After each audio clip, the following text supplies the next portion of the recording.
Binance Pay reaches 3,700 plus merchants in Bhutan, no fees.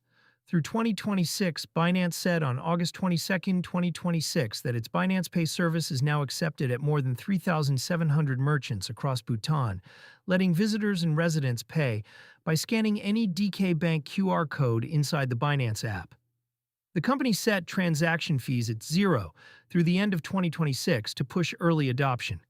The announcement came from Binance's official account, which is the primary source for this update. A whole country QR rollout, not a single storefront.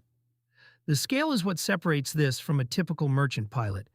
Bhutan is a small market, but 3,700 plus acceptance points through a single bank's QR standard means a traveler can pay at shops, restaurants, and service counters without holding local currency or reaching for a card. The mechanic is simple. Open the Binance app, scan a DK Bank QR at checkout, and settle from your crypto balance.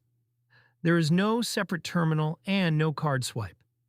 For anyone who has tried to spend crypto while traveling, the friction usually sits at the point of sale. Merchants either do not accept it or route it through a card network that adds its own conversion spread. A direct QR rail skips that layer. It also sidesteps the Visa and MasterCard interchange that sits inside most crypto card transactions. Zero fees, but read the end date. The no-fee terms run through 2026, which makes this a promotional window rather than a permanent price. Users planning to lean on Binance Pay in Bhutan should treat the free period as time-boxed and watch for whatever pricing replaces it once the promo lapses. Binance did not publish the post-promo fee schedule, so the honest read is that the cost after 2026 is unknown. One point worth keeping straight: the disclosed transaction fee is rarely the full cost of spending crypto.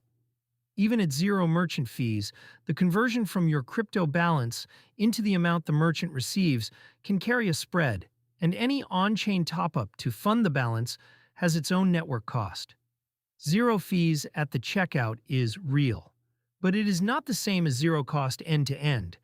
Binance Pay versus the Binance Card. Binance runs both a crypto card and Binance Pay, and this update is about the second one. The Binance Card rides Visa rails and works anywhere Visa is accepted, which is far broader than 3,700 merchants in one country. Binance Pay is the opposite trade. Narrower acceptance, but a more direct rail where it does work, and no card network in the middle. For a Bhutan trip specifically, the QR route is the cheaper and simpler option during the free window. For global coverage, the card still does more. Merchant acceptance moves like this matter beyond one country because they show crypto payments maturing at the counter rather than only at the exchange. Direct stablecoin and crypto spending at local merchants is the harder half of adoption, and it tends to start in smaller markets where a single bank partner can wire up thousands of shops at once. Bhutan's DK Bank rollout is a clean example of that pattern.